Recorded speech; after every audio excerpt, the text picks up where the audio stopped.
Hi, everyone, and welcome back to another episode of School for Women.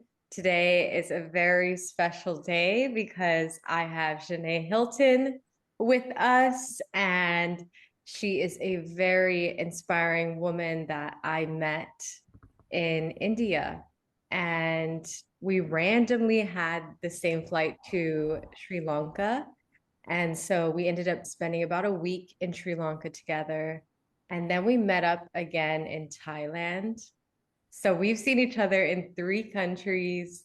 And she's just someone that when you meet, like you just vibe with. And I'm really excited to share her story on here and inspire you guys. So let's take it back. Where were you in life before you ever booked that first solo trip, Janae? First of all, I'm obsessed with that welcome. Like everyone in my life needs to introduce me like this. I'm not having anything else. Like literally, I'm like, excuse me, friends, if you're listening, take notes.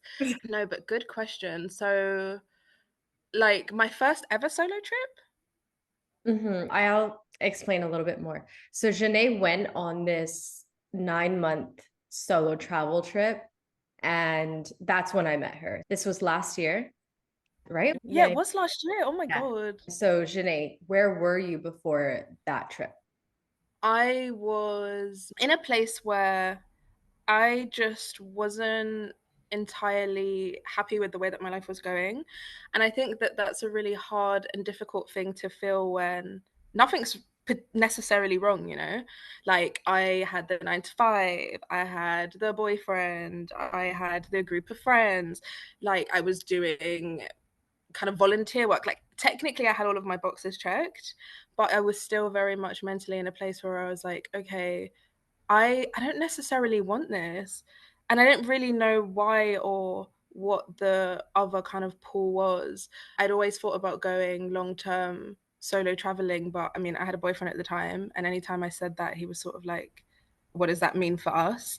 He was a African man, very traditional, so he was not like, oh my god, yes, go live your best life, girl. It was more like, okay, like you want to be away from me for 9 months? What is that about? So I would say before I decided to book the trip, I was almost having a bit of an identity crisis, I guess, questioning what I was doing, the path that I was taking. And I was about to turn 30. And I don't know if it's just me, but the closer I got to 30, I was like, wait, am I just going to work this 9 to 5 for the rest of my life? I actually can't cope. So, yeah, I was at a crossroads and the crossroads were calling me. I just wasn't entirely sure in which direction. Wow. When did you make the decision that you're like, okay, I'm going to go for 9 months? And what did your family and friends think? I think what helped me make the decision was, in a way, everything kind of started to fall apart.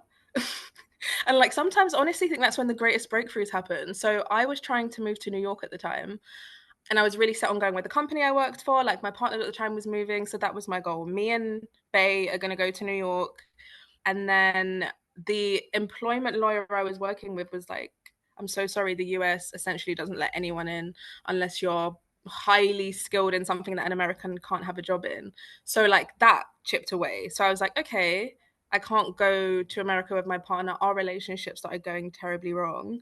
And then I tried to move to London with my work. They said no.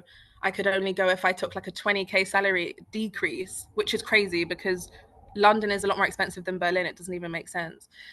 So, like, piece by piece, all of these things that I was unsure about if they made me happy anyway just started crumbling apart. And I was like, okay, do you know what? This is my chance. Like, I feel like the universe is telling me we're burning your life to the ground. Go out there and see what it has in store. So I booked a one way to India, like in such a Gemini way. It was so unprovoked. I didn't tell anyone. Like I literally ordered like an India Lonely Planet book, read it cover to cover, and then just booked a flight like completely unprovoked. Oh, and when I did that, I also paid for an Australia visa, like a working holiday visa. I was just like, yeah, I don't really have a plan, but I guess I'm going to India. And like when I actually booked it, I didn't tell anyone, I didn't think about it. I just did it. And then I think I put it to the back of my mind. And as the date loomed closer, because I had it in my calendar, it got to a point where I was like, oh my God, I'm actually going to have to start like telling people. So I left in February. I think I told the company I worked at in January, and January was when I started telling my family. But I booked this way back in like October, November times. I can't believe you were able to keep it secret. Like, what? Me, it's like the moment I'm like even thinking about something, I'm like, it's on social media, like everybody knows. Yeah. Yeah, true. You've got your TikTok. You're like, where's she going next? Yeah. That's pretty wild. So we met in India and you were already a couple months into your trip. So I'm just wondering for everybody listening, India is kind of a unique country to start with on a long solo travel trip, especially as a woman. What drew you there and what were some of the challenges you faced? I think a few different things drew me there. So I grew up in East London, like Bethnal Green, which is very like Bangladeshi and Indian immigrant heavy. So I grew up with a lot of curries, rotis, like Bangla music. One of my best friends is from Bangladesh. So I felt already somehow integrated into the culture without necessarily going there. So I'd say that that was one element of it. And I was also super interested in exploring spirituality. So, like, really slowing down, meditating, yoga. I guess also looking for just a really big change. And I knew that India was going to give that to me. Like, I watched so many videos on YouTube of it. So I was like, okay, this is going to be the really big change that's just going to plunge me out of my everyday and into complete and utter chaos. And one thing I will say is it absolutely delivered on that brief. Like, I even remember like day one when I got there, I had a really sexy taxi driver. He was gorgeous, and I was like kind of trying to flirt, and it was just not. It's just not a country to do that. Like, it really isn't. I think even he was kind of alarmed at my aura, just coming in like, I'm new here. What's your name? Where are you from? And this guy's literally, I'm an Indian guy. Like, just stop talking to me. What do you mean? Um, and when he dropped me off at my accommodation, I thought I was lost. Like, I was like, what do you mean? Because it was kind of like a dirt road and there were cows there. So I was kind of like, why are you leaving me? And bless him, he helps me find where I was staying, and then everything was fine. But I think that initial, when you land in India, you've never seen driving like it, you've never seen traffic like it, you've never seen that many animals doing the most. Like, it was a lot. But I also think I needed it to just take me so far from my reality at the time. So yeah, I think that's why I decided a mixture of culture, spirituality, food, change, like rapid, accelerated change.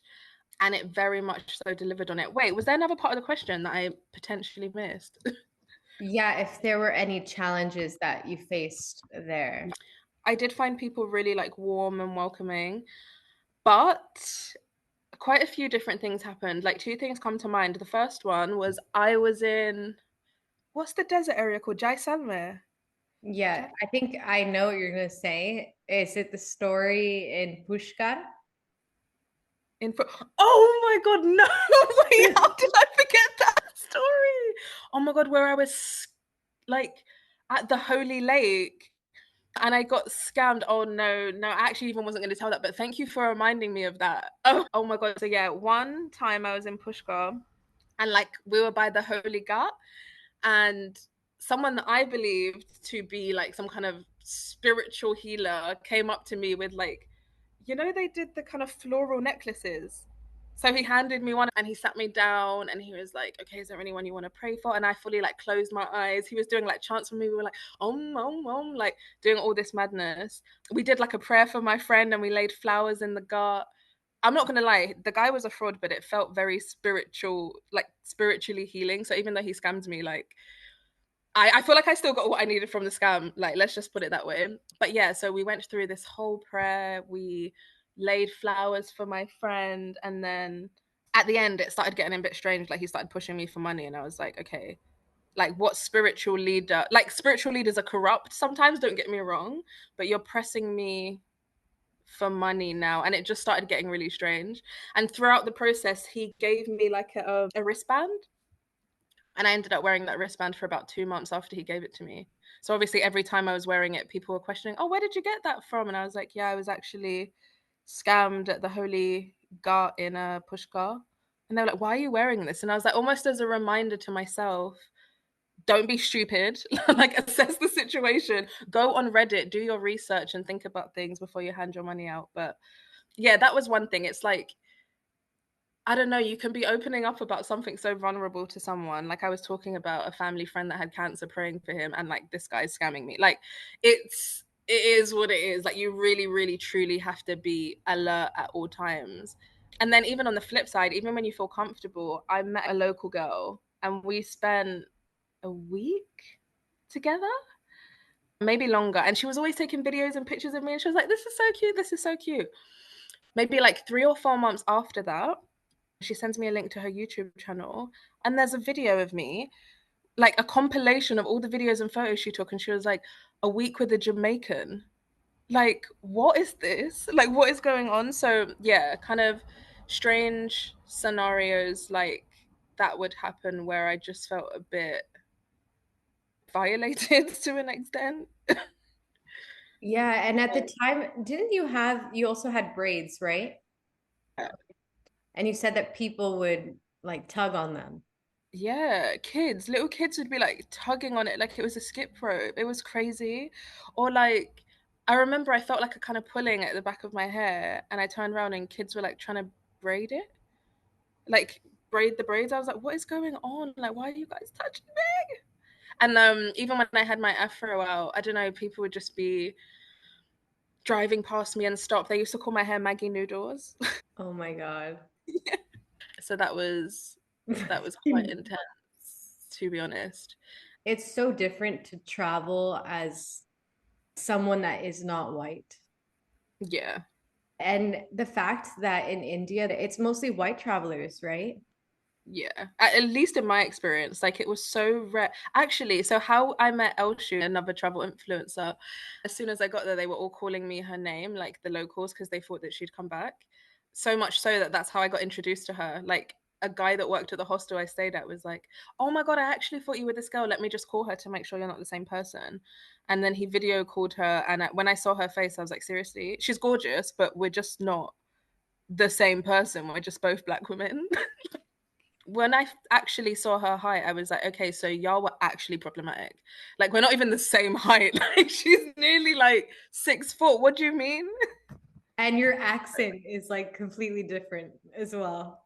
Yeah, true. She's like Ethiopian American and I'm British. So, yeah, that's another thing that happened. But I saw loads of white travelers. And I think it was quite challenging sometimes because I was traveling in the beginning with an Italian girl, loved her, she was amazing, but she would always get such different treatment.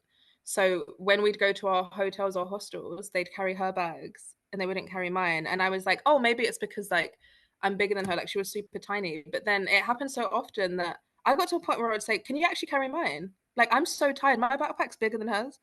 Like not to get her out of getting help, but I was like, my backpack's actually bigger, respectfully. Maybe that's why they didn't carry it. They don't know how to lift actual weight. I'm dead. So for other Black women travelers that are thinking about going to certain countries in Asia, which Yeah. ones would you recommend? And then which ones would you say probably stay away from? Honestly, I would say go to all because I think I don't know how to say this. I don't want to put travelers off. Like go traveling always. Traveling is gonna change your life. Maybe not in the way that you think, but it will in some way. But every country comes with its own thing that you're gonna go through. Do you know what I mean? So I would say go anyway. India is just a bit more difficult to travel anyway, I think. But I honestly don't think there's anywhere I would say not to go. Southeast Asia definitely felt a lot easier to travel. I feel like I did it the right way round. Like I did the India thing. Sri Lanka was so chill. Like Sri Lanka was super chill. And then Southeast Asia was very, very chill. But then they also have their own version of issues with people of color, you know. I know you've had like your experiences as well, but for me I feel like the good thing is I don't really understand what it is they're saying. Like they're pointing at me and they're talking in such a sassy way, and in my head I'm like, I know you're probably slagging me off and calling me all kinds of names, but I can't understand it and I'm choosing to tune out of this. Like, do you know what I mean? You're amazing for that. I would be so pissed. I'm like, do you know what? I've paid to be here. I'm having a great time. I don't know, pad thai I'm eating is incredible. Like, you actually can't press me at this point. Did you have a favorite country? This is going to make me sound so unhinged, yeah, but India. It was so much, but I think for me, it came at the perfect time where I needed it. Like, I needed something that was so much to show me, like, okay, like, bitch, we're not in Kansas anymore. Like, you're not in London, you're not in Berlin, you're traveling, you're in India, let's go. And I think it was the push that I really needed to introduce me to a completely different way of living and start solo traveling in honestly a really special way. I feel like it sharpened all of my skills. Like my intuition was on 500. I was better at reading situations, also leaving room for softness because people were so kind to me there. So many people were always inviting me to their house. And yeah, I think it was also just a really good way to show myself that I can kind of do anything. Like I can go to India by myself. Like, come on, I can ignore sis that's chatting shit about me while I'm trying to eat my food in Thailand. You know? Wait, do you have a favorite country? Right now, I have like a tie between Brazil and Mexico. Brazil might be just a little bit higher. I think it's only because like I learned so much there. Like I get to learn Portuguese and also it's a lot more diverse. So I feel less seen. And like here in this town that I'm in Mexico, most of the travelers are like white. And I really love this town. It's like a beautiful surf town. I've come here so many times. It's where I met Geeta actually. But now I think coming from Brazil and then coming here, it's like, whoa, I realize the lack of diversity in like the community here. And India's, yeah, up there as well. For a while, it was my favorite country. And it's a country that I think I would go to forever. I met this like 80-year-old woman there when I was like taking a bus a few years ago. She was like 80 and she was German. And she was like, this is like I don't even know, like her like 40th time going to India. Like she started when she was 18. And then she took her grandson who was 18.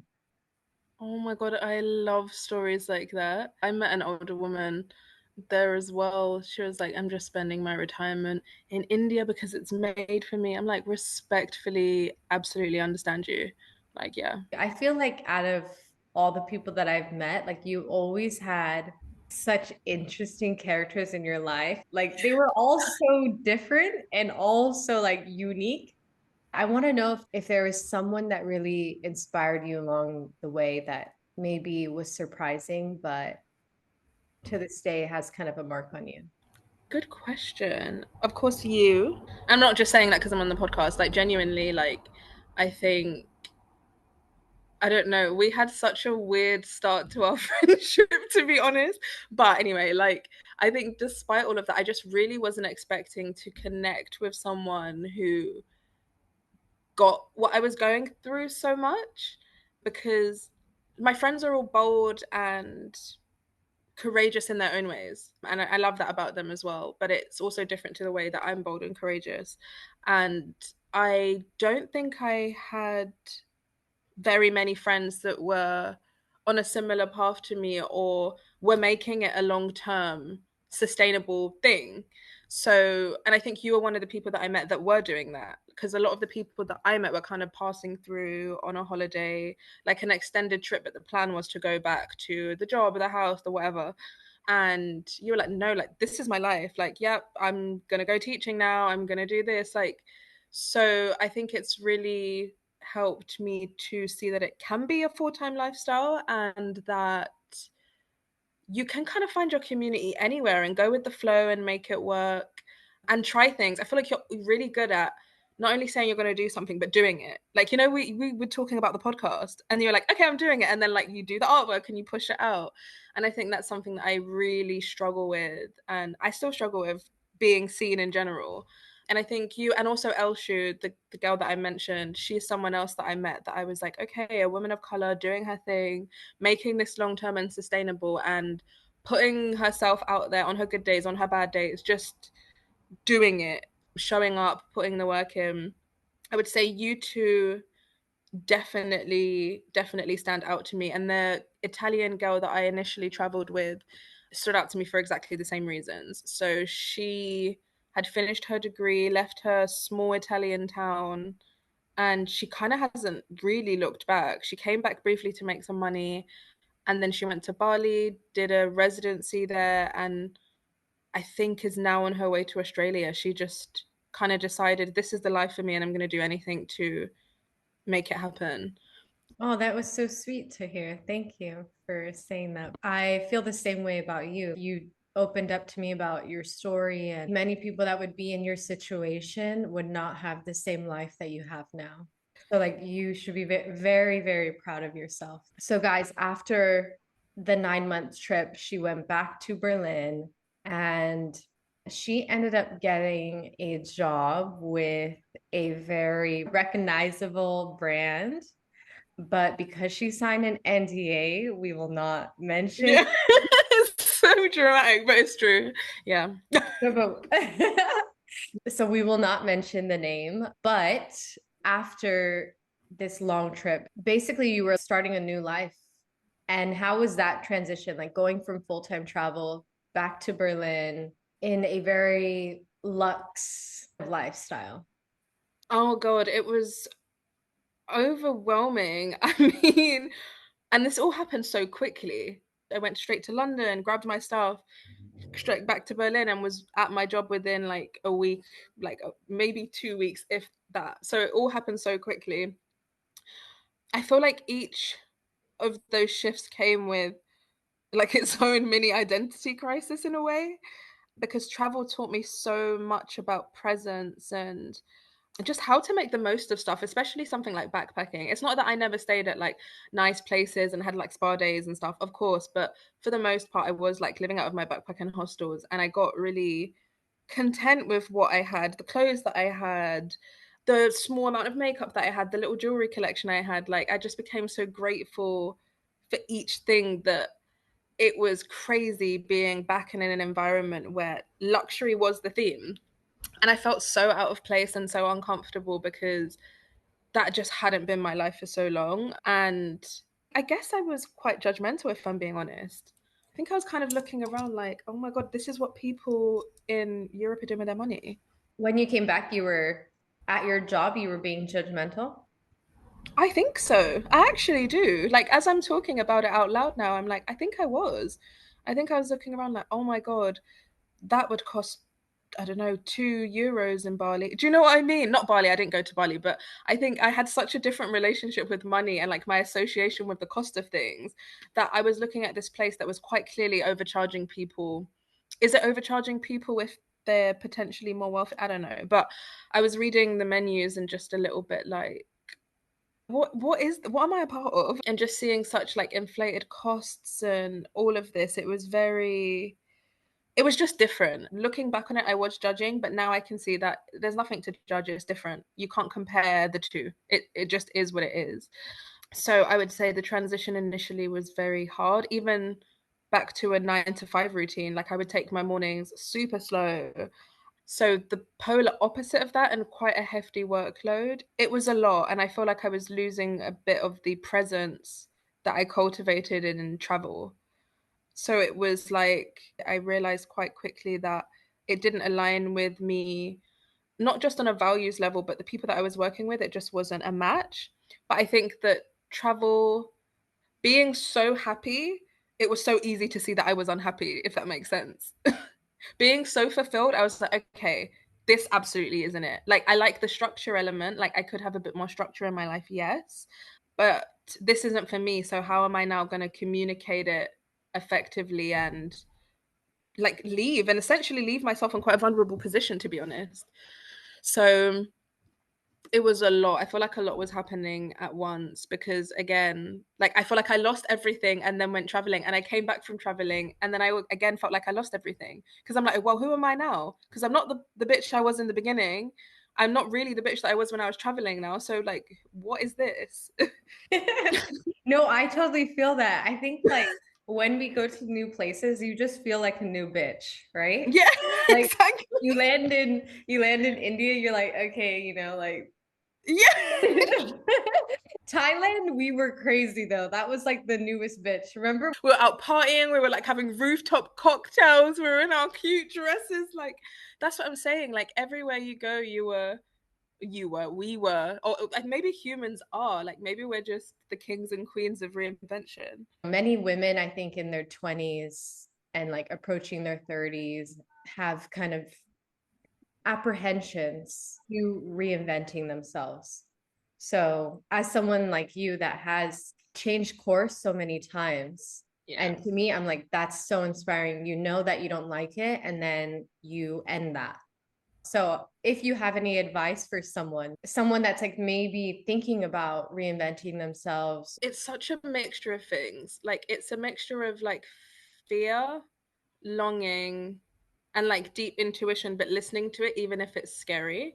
Because I feel like that it usually starts for me as like a fear that I'm not good enough, I'm not doing enough. And then it's like a longing like for something, and I'm like, what am I even longing for? What's wrong with me? And then it's almost like if you keep following the discomfort and sitting with it and meditating on it, a direction kind of emerges. So I would say the advice is do whatever you need to do to feel comfortable and safe while honoring what it is that's inside of you, whatever that calling is. And don't let anybody talk you out of it. Actually, sometimes keep it a secret, like I did. Sometimes you need to just sit with the decision yourself. Like, you don't need to, you also need to meditate on it. If I didn't feel good about it in January, I wouldn't have gone. I actually wouldn't have gone.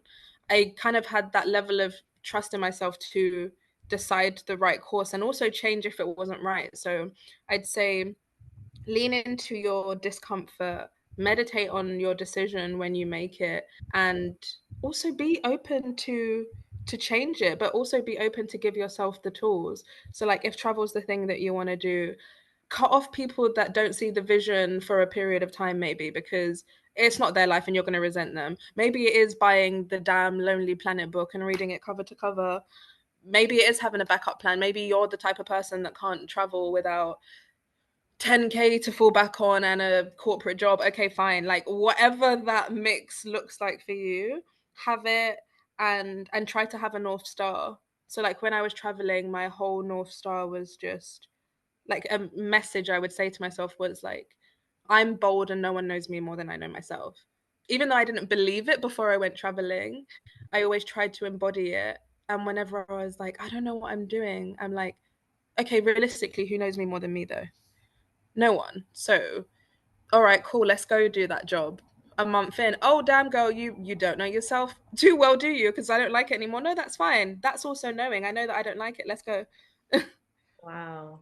I wanted to ask you the same question because I feel like you're also the queen of reinvention. And when you asked me about people that had an impact on me, I think part of it was the way you had described your story because I always used to feel I've always changed course and I always felt that there was something wrong with me because of that. I'd be like, why can't I commit to anything? And I remember you were like, actually, it's an empowering thing to be able to quit.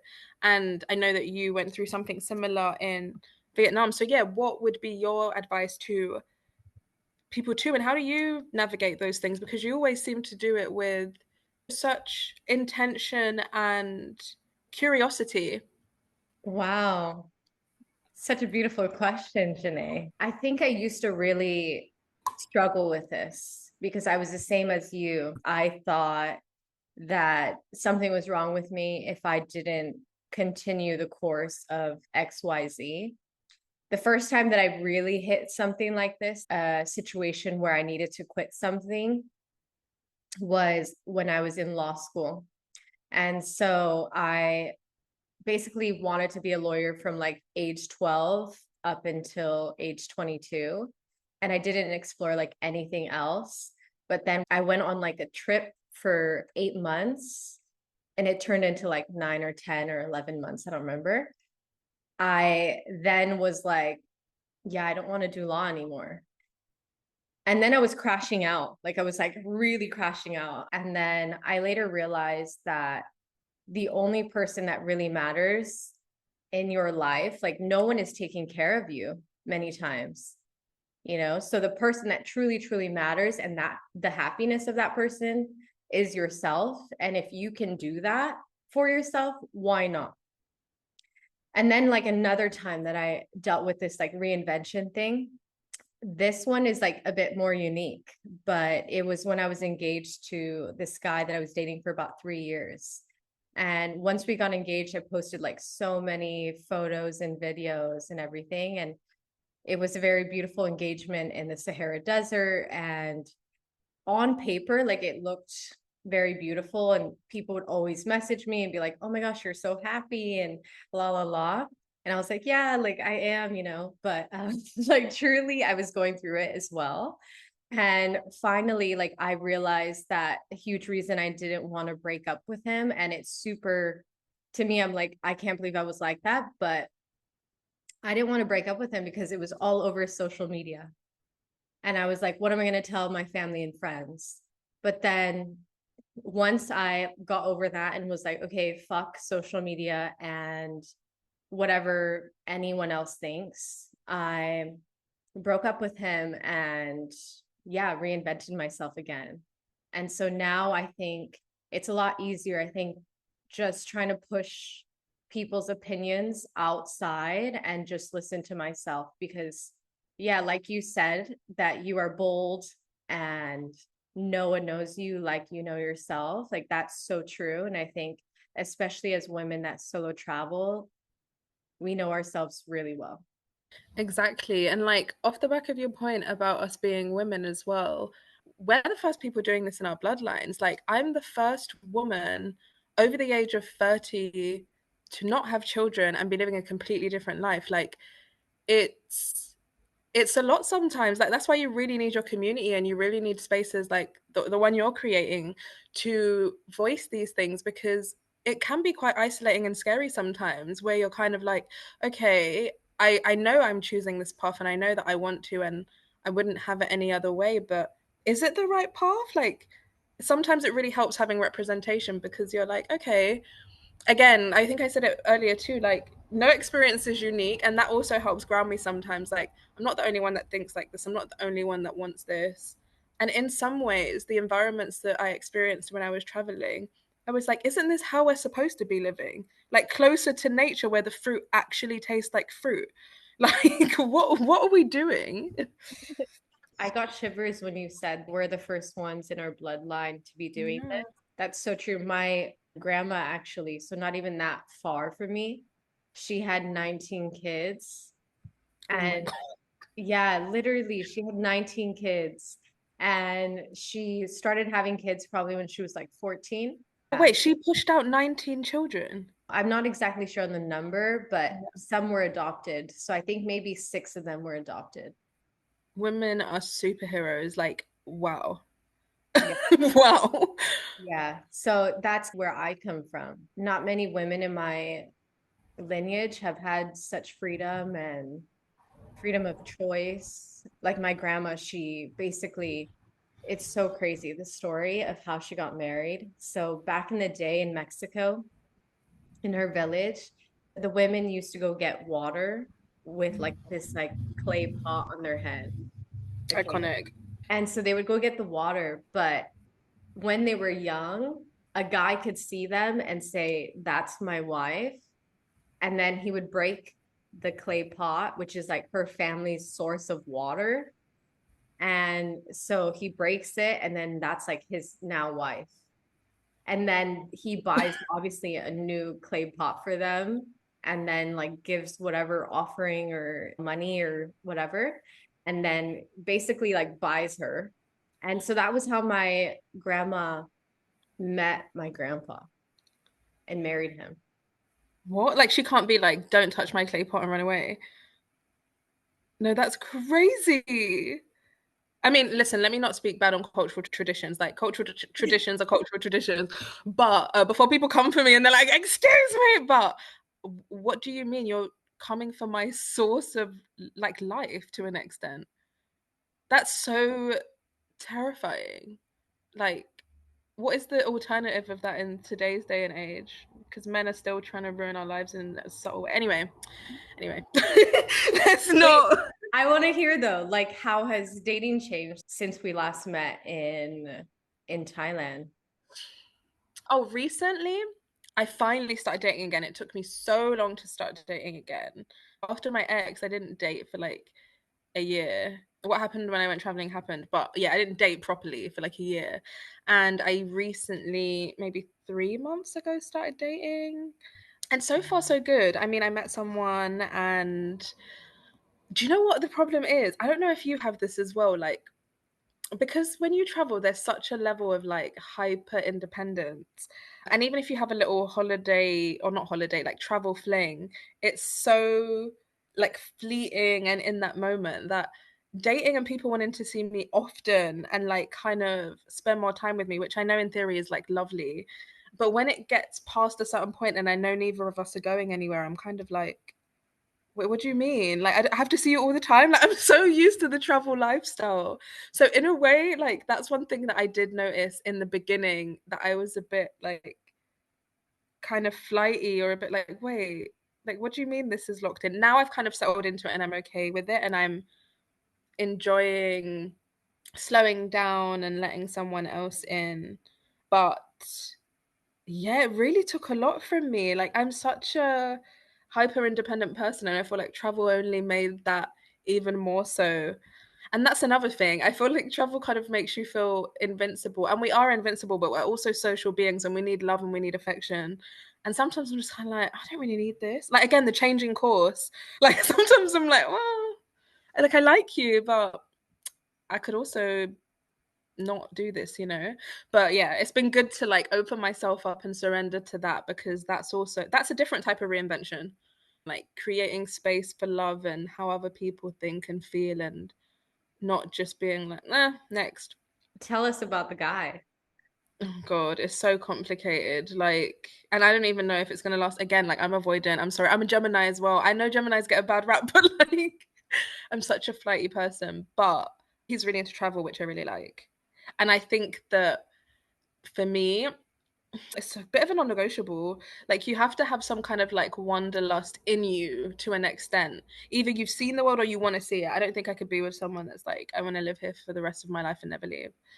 So that's really nice. And also very open and communicative, which I have explored before, but it's nice to do so when like I'm in this headspace where, like I said earlier, it's still very much ongoing, my whole identity crisis. And to be honest, I think that's normal. I think if you are in a constant state of reinvention, to an extent, it will always be in flux, because you're not any one thing. Like, because sometimes I'm like, wait, when am I going to be like, yes, I've arrived? But I think it's just a case of constantly arriving. I don't know if you feel the same, but for me at least, I'm just sometimes like, this is a lot. It would be so much easier to make a decision by myself and not deal with all of these emotions. But there is something really special about being able to do something in a union and feel supported. But it's so hard. It's so hard to let go and like let someone else have a soft part of you. For me, anyway. I don't know about you. Sometimes it is hard. And like my last relationship was pretty easy. I really trusted him from the beginning, and we had like a really sweet relationship for a long time.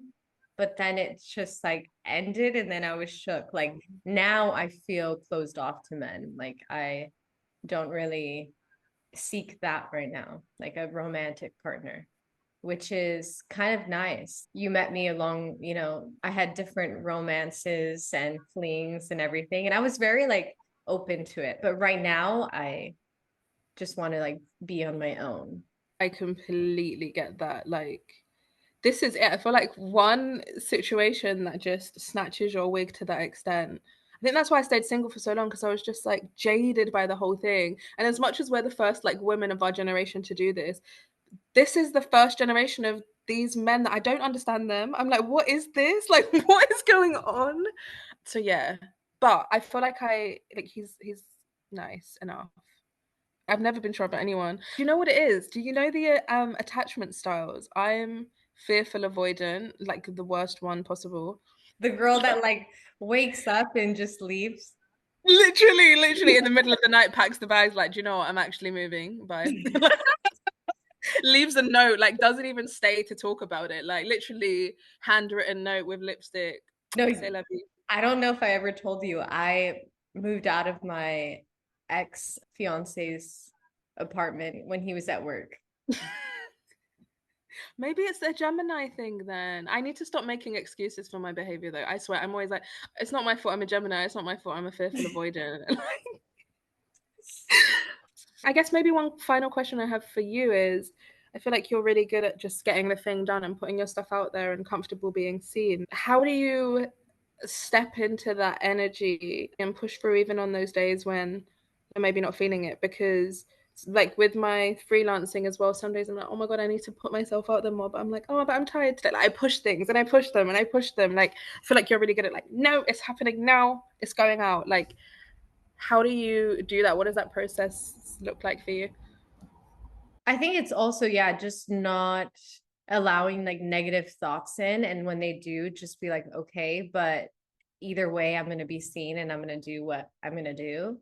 I used to like really struggle with like views and stuff, like if I didn't get enough views on something, but now I just post whatever I post. And if it has like good traction, cool, but if not, cool. But I think it's just knowing that like an answer is either yes or no. Like you're either going to get a yes or you're going to get a no. So might as well try. And if you get a no, cool, you can try again tomorrow. And just the more like you do it, the more that you'll feel like less pressure. I don't know if you feel that. Yeah. Yeah, I think it's a bit of that. I want to know what's next for you. Any trips coming up or projects you're excited about? Do you know what? Trips, no. So I'm doing an intensive German course right now. I do it every single day for 3.5 hours from 8:45 a.m. to 12 p.m. It's crazy. So like trips for now. I mean, actually, I have a week off coming up. I'm gonna probably do some like light travel around Germany and practice speaking German, which is crazy. If you asked me this last year if I would be doing this, I would have projectile vomited. Like this is what I mean, reinvention. But I'm trying to get that passport. I would say in terms of projects, I have been working on a book. It's a collection of personal essays called Pulpy, like you know pulp from like fruit. Oh, Like you know you squeeze it and you get all yeah. the juice and your hands get Yeah. messy. Some I wrote while traveling, some before. The themes I'm focusing on are like grief, loss, intuition, travel, womanhood, like the intersectionality of womanhood. So I've finished the collection of essays that I want to do for with that. And the next step is editing it and then I guess looking for people to do it. But other than that, That's I huge. don't really... Hold Yeah, on. true, true. With that, that's Other huge. than learning German and writing a book, I don't know. I'm just not doing anything. But yeah. You're wow, I'm very inspired. You're learning. Yeah. And you know, when you said the book name and you were talking about it, I got shivers. Oh I can't wait to read it. I my bet god. it's gonna be Yeah. so freaking good. I hope so. I feel like right now it's a bit intense. Like every time I read it, I'm like, whoa, those are a lot of feelings. So I want to like scale it back a bit so it's not giving like, I don't know, emo teenager. Like I want to obviously touch on those things, but I do want it to be like uplifting as well because bad times aren't always just that. So that's kind of what I'm trying to do now. Like Yeah. make it a little bit more like just a bit lighter. I don't know if I'm just like, very particular, but I like that. I feel like these emotions are like hard to talk about for one. Also, not everybody goes through such difficult times. And then three, it's your experience. I don't know. I like reading really sad things. Yeah, true. Maybe there is like vulnerability and camaraderie and being upfront about it because Yeah. like it was the last 2 years have been pretty great but pretty hard. So yeah, I've already sent it to one writing agent. She hasn't replied yet. So now I'm just waiting to see. I'm scared. I hate putting things out there, but like you said, it gets easier with practice. I just need to keep going. Yeah, that's it, babe. Aw. Well, I love this convo so much. Thank you for Same. being so open and real. And I feel like everything that you said is going to be super helpful to other people. and it inspired me, and I can't wait to listen to it. Everyone, I will drop Zhané's links and you can check out her writing, follow her travels, and just keep up with what she's doing. So if you vibed with this episode, share it with a friend, leave a quick review, and come hang out with us next time. Bye, guys. Bye.